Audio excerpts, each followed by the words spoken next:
Well, good morning, folks. Welcome back to the channel, 3Zan. I was out in the shop earlier and this story came to mind and started chuckling about it, so I thought I'd share it with you here before I take off on a few errands. Marty and I met in 1975. He followed me into O-Flight about 6 months after I arrived there, and we've been friends ever since. Very, very dear friend of mine.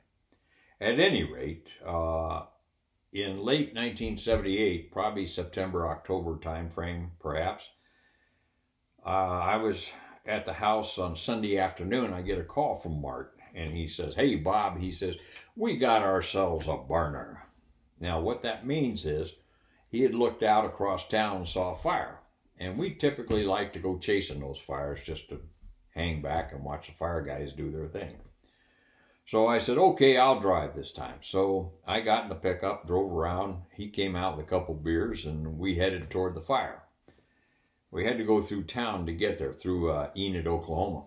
So we're driving through Enid, through a pretty congested residential area. There were cars on the right side, bumper to bumper, that were parked, and then oncoming traffic.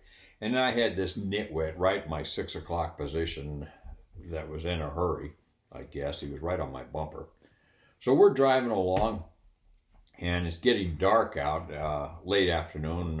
Actually, it was into dusk at this time, so getting a little bit dark out. But I was able to spot this furball a couple cars ahead of us dart out in front. And it was one of those things that I couldn't jam on the brakes because of the nitwit behind me, and I'm not pulling out into oncoming traffic. And I looked over at Marty and I said, "I don't know what it is, but it's gonna fucking die." And just as soon as I said that, we went bump, bump. Unfortunately, the furball was a mort. So anyway, we started laughing about that, drove on to the fire.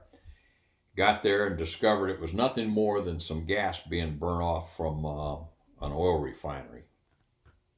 Oil refineries, remember those we used to have here in America? At any rate, different story for a different time. So we kind of looked at ourselves and said, nothing to see here, head back. So now I'm driving back, and I'm a street over, coming back, and as we get about adjacent to the place where I hit the furball, we both determined right away what it was: a skunk.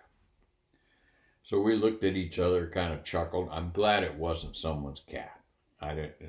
Last thing I want to do is hit someone's cat. But at any rate, once we realized it was a skunk, we broke into song, "Dead Skunk in the Middle of the Road," and continued home.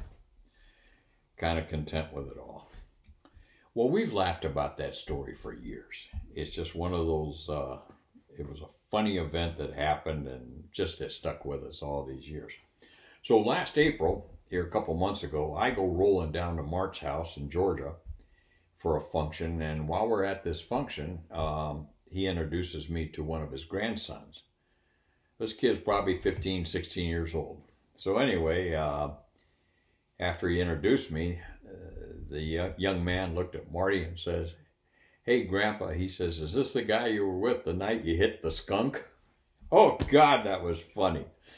Of all the things Marty tells his grandson about the two of us together, hell, we flew together quite a bit. We partied together. We laughed together. We cried together sometimes. But at any rate, the thing that's foremost in this kid's mind is, this the guy you hit the skunk with? Great. Anyway, it was nice meeting the young man. And what was even nice was the stories that Marty and I share. Now the kid has someone come in to authenticate it. Anyway, now we're laughing about telling his grandson about the night we hit the skunk. So thanks for stopping in. Good to see everyone.